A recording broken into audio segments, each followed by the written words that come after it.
বন্ধুরা, আজকে আমি একটা নতুন রান্নার রেসিপি নিয়ে এসেছি, ডিম ভাপা। দেখো, ডিমকে সেদ্ধ করে ভেজে নিয়েছি হালকা করে, দু অর্ধেক করে আমি কেটে রেখেছি। দেখো, টক দই নিয়েছি, পোস্ত আছে, সর্ষে আছে, পেঁয়াজ কুচানো রয়েছে, আর কাঁচা লঙ্কা আছে, কাশ্মীরি লঙ্কার গুঁড়ো রয়েছে। আমি এবারে সর্ষে, পোস্ত আর কাঁচা লঙ্কা একসাথে বেটে নেব।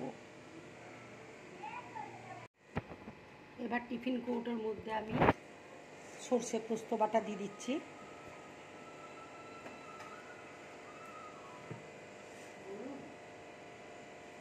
বাটিটা ধুয়ে একটু জল দিয়ে দিচ্ছি। একটু পেঁয়াজ দিয়ে দিচ্ছি। এবার টক দইটা দিয়ে দিচ্ছি। একটু হলুদ দিয়ে দিচ্ছি,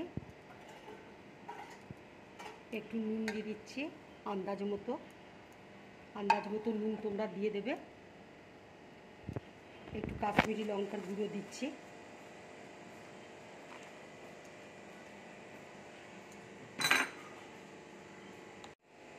এবার আমি সর্ষের তেল একটু উপরের থেকে দিয়ে দিচ্ছি।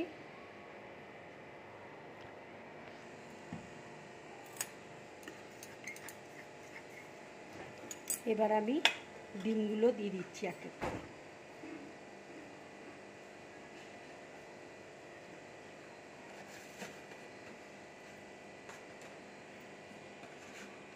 আমি কাঁচা লঙ্কা ছিঁড়ে দিয়ে দিচ্ছি উপর দিয়ে গন্ধের জন্য, আর উপর দিয়ে আরেকটু সর্ষের তেল দিয়ে দিচ্ছি। টিফিন কৌটোর ঢাকাটা আমি লাগিয়ে দিচ্ছি। দেখো, কড়াইয়ের জল গরম হয়ে গেছে। আমি এবার স্ট্যান্ডের উপরে টিফিন কৌটোটা বসিয়ে দিচ্ছি। এবার আমি ঢাকা দিয়ে দিচ্ছি। এটা 10 মিনিটের জন্য আমি রেখে দিলাম। এটা ডিম ভাপাটা আমার হয়ে গেছে। এবার আমি ঢাকাটা খুলে দিচ্ছি।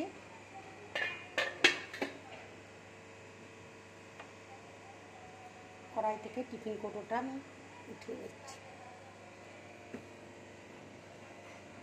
এবার আমি ঢাকাটা খুলছি।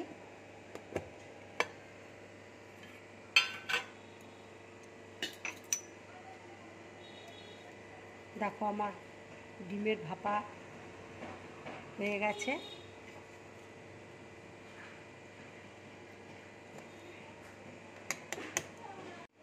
দেখো, রঙটা কত সুন্দর এসছে। এইভাবে ডিম ভাপাটা করবে, খেতে খুব ভালো লাগবে। গরম ভাতের সাথে খাবে। যদি আমার রান্নাটা ভালো লাগে, লাইক করবে, শেয়ার করবে, আর ড্রিম ব্লগ চ্যানেলটাকে সাবস্ক্রাইব করবে। নমস্কার।